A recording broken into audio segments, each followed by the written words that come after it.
A mediados del pasado año nos proponíamos un reto: rescatar del anonimato a los grandes profesores de nuestras escuelas de ingenieros industriales. Profesores que han destacado por sus conocimientos, producción científica y capacidad investigadora. Personalidades ilustres que además han influido en los centros académicos por donde han pasado y han dejado una huella imborrable en generaciones de docentes.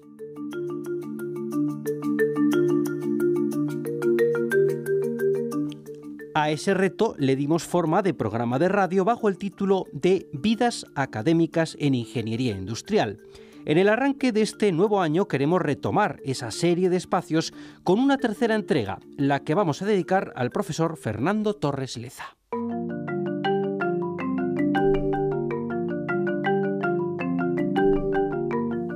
Fernando Torres Leza es ingeniero industrial por la Escuela Técnica Superior de Ingenieros Industriales de Madrid desde 1970, titulado también por la prestigiosa Universidad Técnica de Aachen, uno de los centros de excelencia en Alemania. En 1976 obtuvo su grado de doctor ingeniero industrial con su tesis sobre regulación de motores híbridos para automoción con recuperación de energía. Actualmente es catedrático emérito de la Universidad de Zaragoza.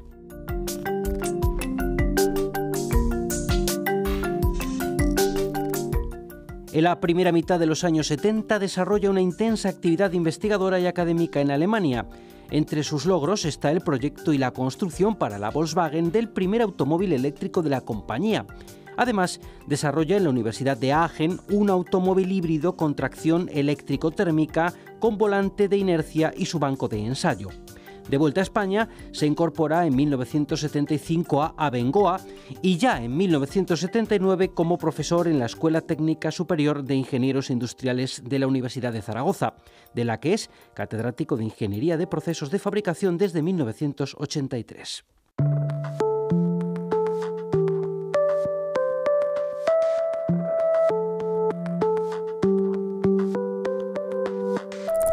El currículum del profesor Torres Leza ocuparía mucho más tiempo, pero vamos a destacar que ha dirigido 19 tesis doctorales y más de 200 proyectos fin de carrera.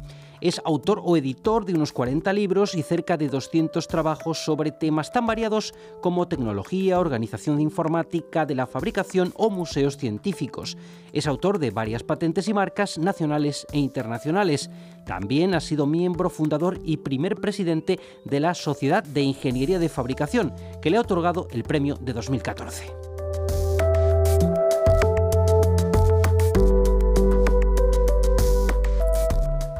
Fernando Torres Leza es un gran promotor de las nuevas tecnologías y divulgador científico. Por ejemplo, es promotor y comisario de una serie de exposiciones sobre Leonardo da Vinci.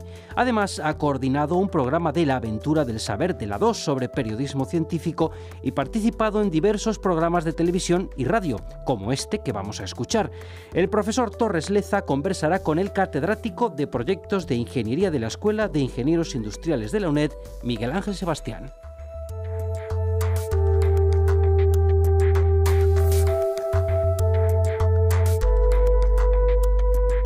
Tenemos en esta ocasión el placer de contar en la serie de Vidas académicas en ingeniería industrial con la presencia del profesor Fernando Torres Leza, ingeniero industrial y doctor ingeniero industrial por la Escuela de Industriales de Madrid, profesor en este mismo centro y desde 1983 catedrático de Ingeniería de los Procesos de Fabricación de la Universidad de Zaragoza, en la actualidad con el nombramiento de mérito de dicha universidad.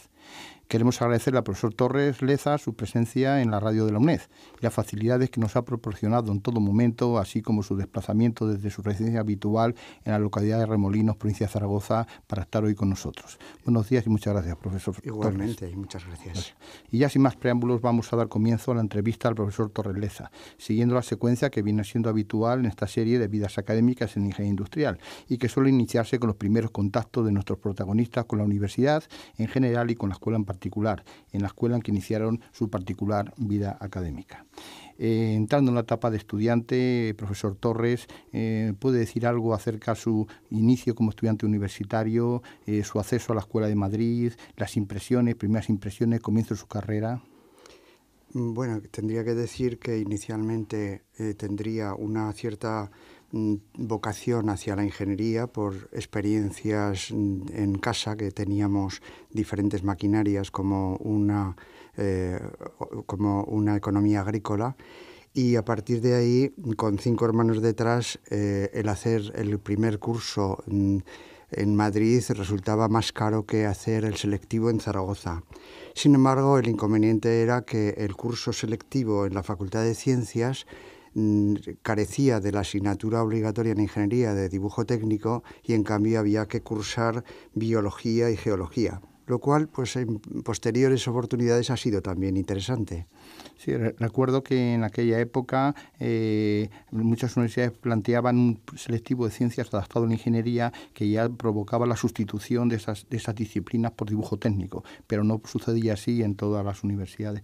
Bueno, pues después de este primer curso en la Universidad de Zaragoza, vino a la Escuela de Industriales de Madrid, normalmente llamada Escuela de Madrid, pero que actualmente está ubicada en la Universidad Politécnica de Madrid. ¿Cuál es su impresión? ¿Que era igual que la Facultad de Ciencias de Zaragoza? ¿Era distinto? ¿Qué impresión le produjo al principio? Bueno, fue un salto considerable el pasar de una capital, aunque sea de buen tamaño en provincias, a la capital de España, y precisamente a la Escuela de Industriales, con una gran solera y un edificio que realmente impresionaba. La primera estancia para matricularme al lado de una máquina que era una exposición de la antigüedad hecha historia y a la vez presente, con un hall de igual categoría, pues fue magnífica, ¿no? En aquel momento había posibilidad de haber elegido Madrid, Barcelona, Bilbao, Sevilla y Tarrasa. Desde luego, nuestra opción fue claramente apostar por Madrid, por el prestigio. También había una decisión a tomar, y era dónde se alojaba uno como estudiante.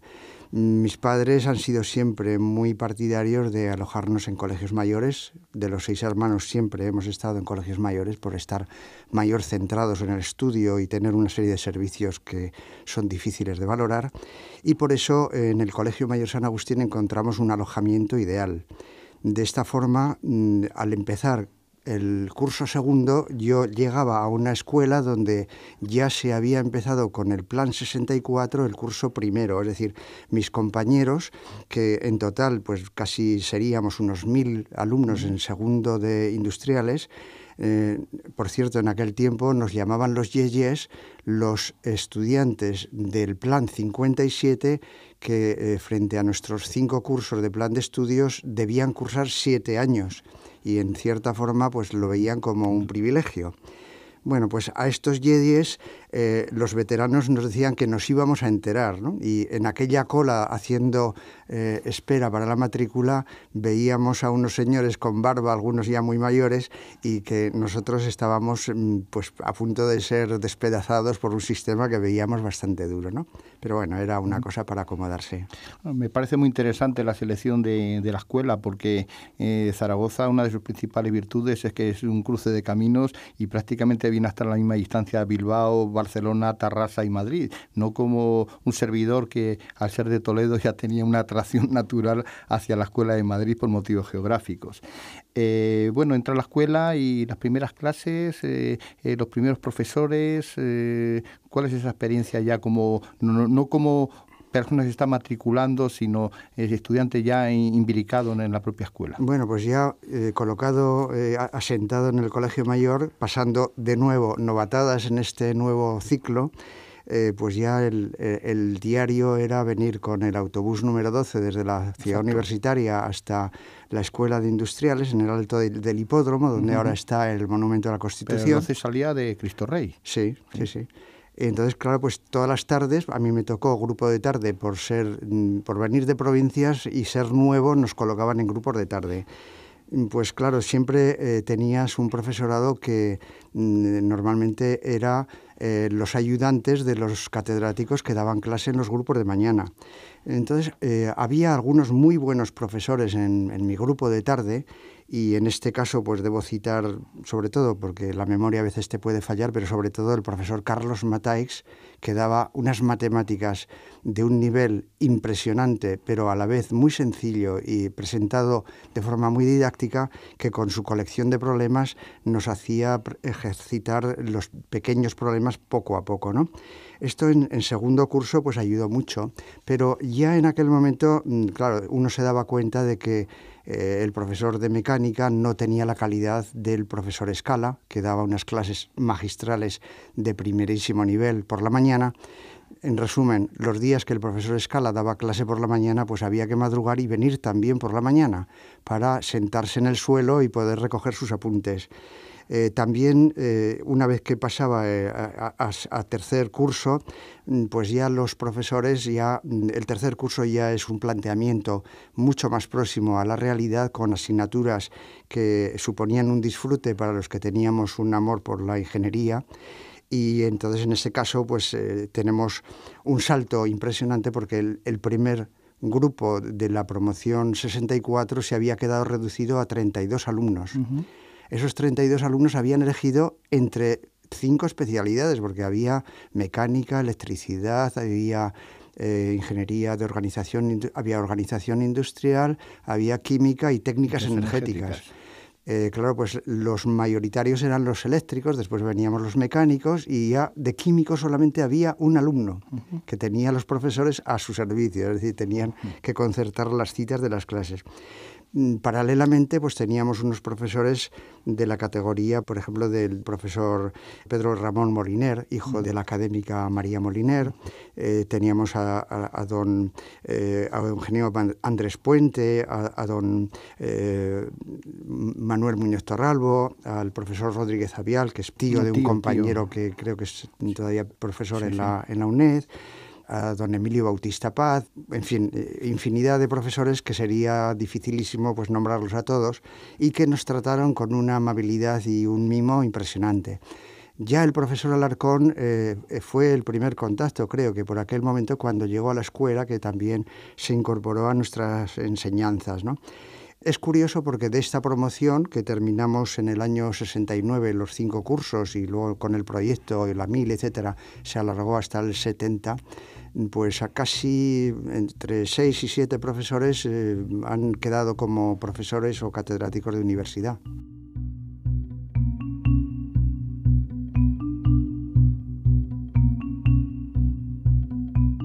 Al hilo de sus palabras, quería recordar, como bien ha dicho, que el profesor don Fernando Rodríguez Avial, de Resistencia a Materiales, es tío del actual catedrático de la UNED y de mi propio departamento, Mariano Rodríguez Avial, Jardén, que a su vez el profesor Escala ha pasado ya por esta serie de vidas académicas y se acaban de emitir recientemente los 2 programas con el que nos ofreció.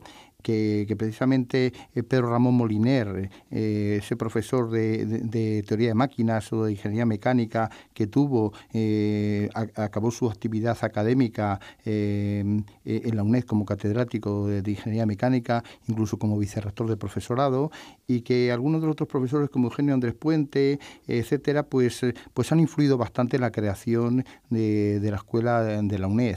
La escuela de la UNED, surgida hace ahora 40 años, hacia el año 74, evidentemente nutrió principalmente su claustro de profesores con profesores de la Politécnica de Madrid o con discípulos suyos.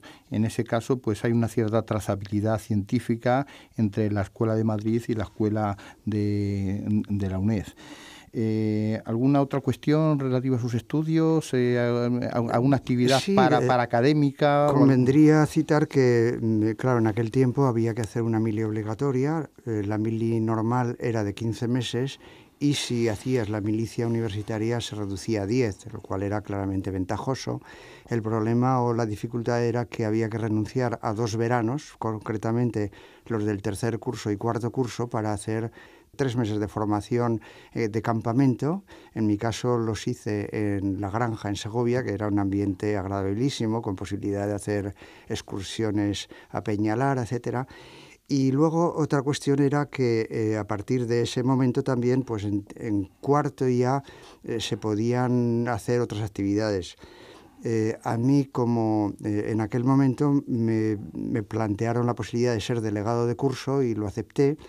y esto me dio una idea, bueno, de apoyar una idea de un compañero, que fue la de realizar para los alumnos de segundo una compilación de todos los apuntes de mecánica de segundo. Realmente había una parte ya publicada, esa no la incluimos, pero la parte que no estaba publicada pedimos autorización al profesor Escala y muy amablemente nos dio todo tipo de facilidades y nos dijo que él, que evidentemente que nos dejaba, no se hacía responsable de lo que saliera, que era cuestión nuestra, ¿no? Que lo teníamos que firmar. Efectivamente, los 5 alumnos que nos implicamos en el proyecto empezamos desde solicitar una financiación a nuestros padres. Cada uno de nosotros solicitó 10.000 pesetas de entonces para realizar el trabajo, y en poco más de 3 meses pasamos desde la idea hasta la venta completa. Se vendieron en poco más de 3 meses, o sea, justamente llegamos a principios del mes de mayo para poder ayudar a los estudiantes a preparar el examen en su última parte, y en aquel momento, pues claro, había que conseguir toda esta etapa que fuera realmente financieramente útil, ¿no?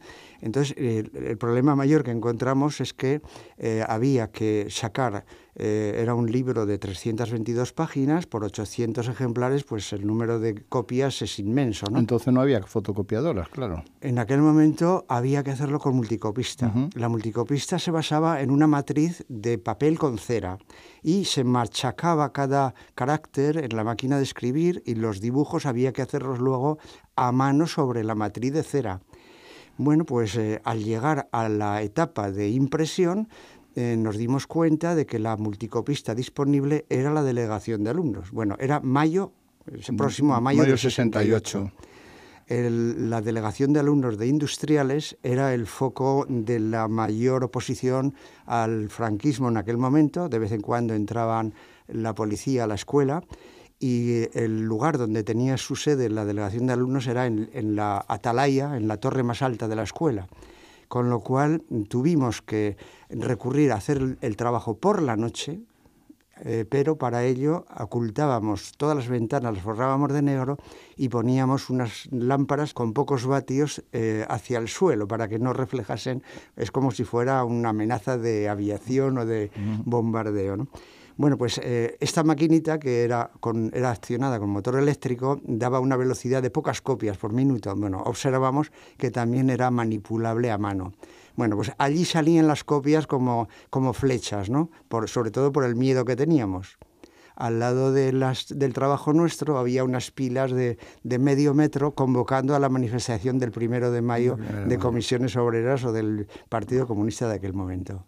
Sí, bueno, yo fui usuario de esa famosa mecánica 64, creo que lo adquirí en el año 71, no recuerdo si a 110 pesetas como parecía que era el precio originario, o ya había intervenido la inflación por aquel momento, y bueno, y no he tenido oportunidad hasta ahora de agradecer personalmente al profesor Torres y a sus compañeros la oportunidad que nos dieron de disponer de ese material que si no hubiera sido accesible. Bueno, hay que aclarar que en el año 68 hicimos esta primera edición con nuestros medios, y ya en el 69 la sección de publicaciones de la escuela lo publicó con mejor calidad y elevación del precio, ¿no? Claro, eso me pilló a mí seguro,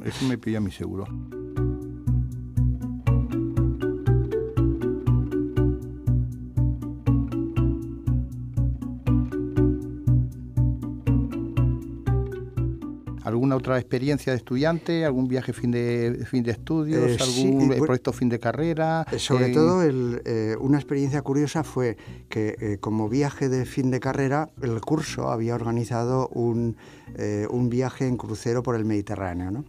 Bueno, a pesar de que se trataba de hacer rifas y fiestas para conseguir la financiación, el coste era un poquito impensable para mi familia, ¿no? Bueno, nosotros lo convertimos en un viaje particular, pidiéndole a mi padre, que tenía una furgoneta 2 caballos, esta furgoneta para hacer un viaje con la excusa de que tenía que recuperar una pieza de repuesto para el tractor. Era una culata que se le había estropeado. Entonces, claro, organizamos un itinerario que pasaba por Francia, Alemania, Suiza, Italia, Francia y de nuevo volver a España.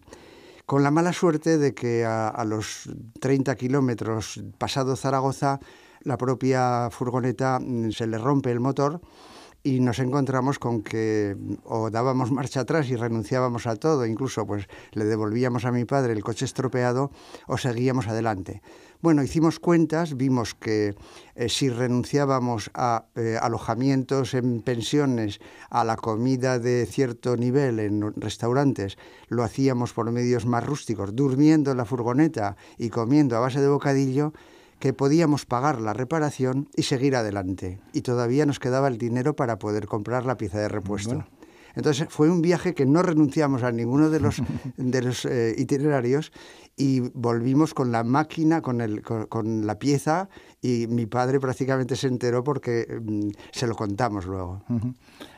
Estupendo. Una vez acabada ya la carrera, pues inicialmente pues pasa a Alemania, hace una estancia en Alemania y trabaja en instituciones tan importantes como el Instituto Técnico de Aachen y el Departamento de Investigación de Volkswagen en Wolfsburg, ¿no? Sí. ¿Puedes decirnos algo de esa experiencia? Como consecuencia de este viaje que acabamos de contar, me surgió la posibilidad de hacer una estancia de verano en IAESTE, que ha sido una institución muy positiva para industriales, y esto solicité hacerlo en Alemania porque era más fácil, no había tanta solicitud como para idioma inglés. Yo en aquel momento no sabía nada de alemán, pero una vez que me comunicaron que me concedían una plaza en Stuttgart, nada menos que en la Robert Bosch, que era el máximo para un estudiante de mecánica, pues hice un esfuerzo aprendiendo alemán en 4 meses mediante el método Asimil, claro, que todavía lo recomiendo a mis estudiantes. Sí.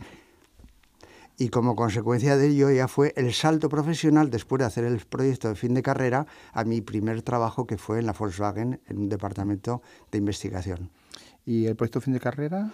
El proyecto de fin de carrera precisamente lo hice, a pesar de que yo, bueno, cuando yo era mecánico, me gustó tanto la electrónica que le pedí al profesor Eugenio Andrés Puente que me dejase hacer un proyecto. Bueno, me asignó un proyecto que era una cocina de inducción que justamente 30 años más tarde se ha convertido en el éxito de ventas de Embalay, ¿no?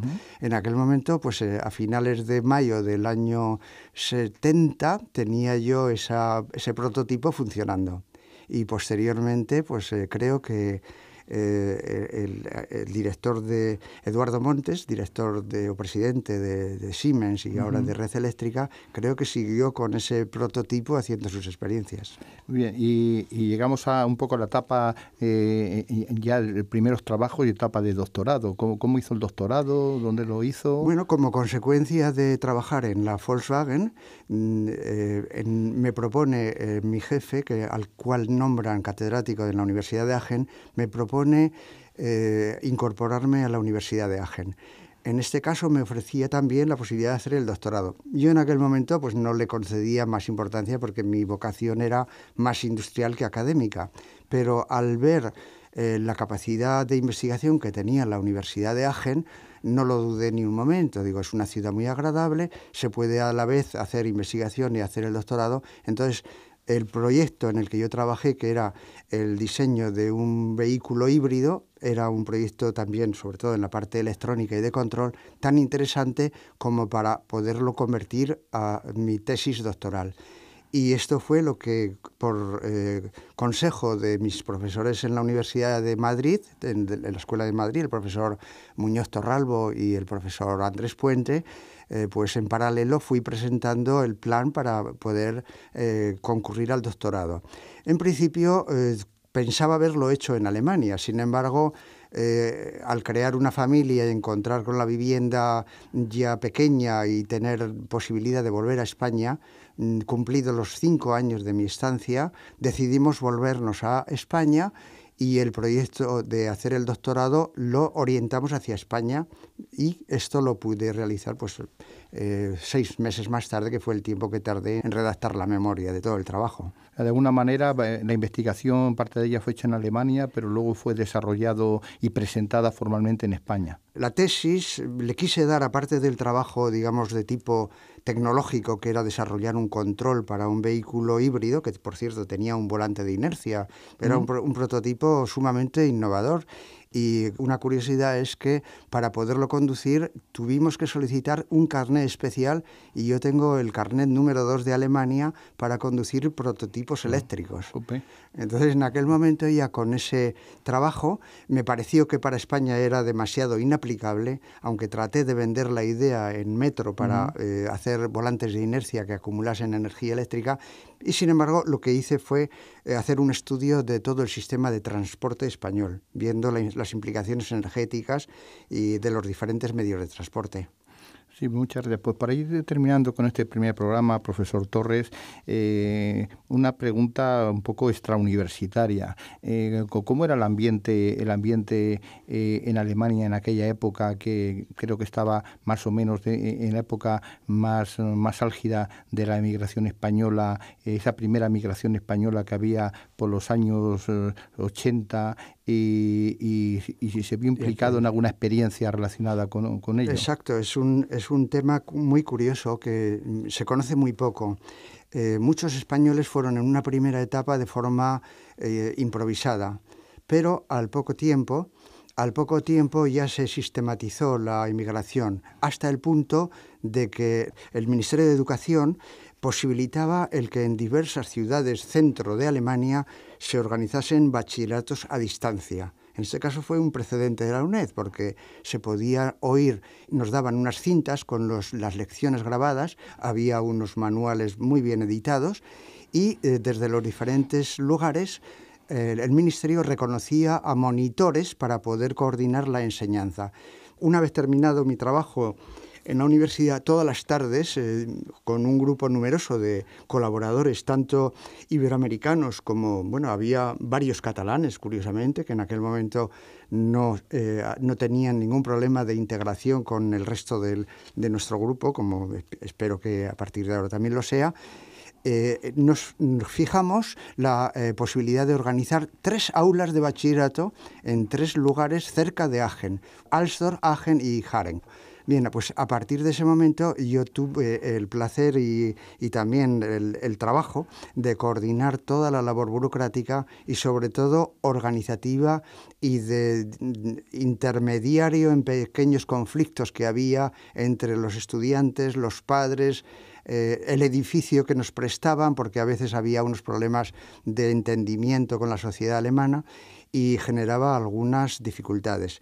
En este sentido también algunos profesores trataban de politizar el aula y el núcleo principal de la escuela tratábamos de que fuera más objetivo y menos politizado, ¿no? Entonces, con esas condiciones, realmente ahora todavía mantengo la documentación de todos los episodios que se generaron en aquella escuela y sería muy largo para poder escribir un libro sobre aquella época. Seguro. Y además en este momento que la migración de otro sentido vuelve a ser un tema socialmente tan importante, pues seguro que esas experiencias son a tener en cuenta.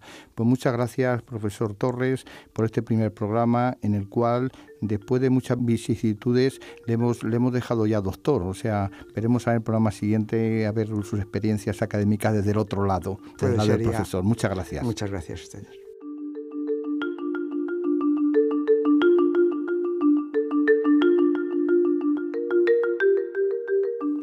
Tenemos que interrumpir aquí el diálogo entre los profesores Torres Leza y Sebastián. En el próximo programa abordaremos más pasajes de la trayectoria de nuestro invitado. Será en una nueva entrega de la serie Vidas Académicas en Ingeniería Industrial.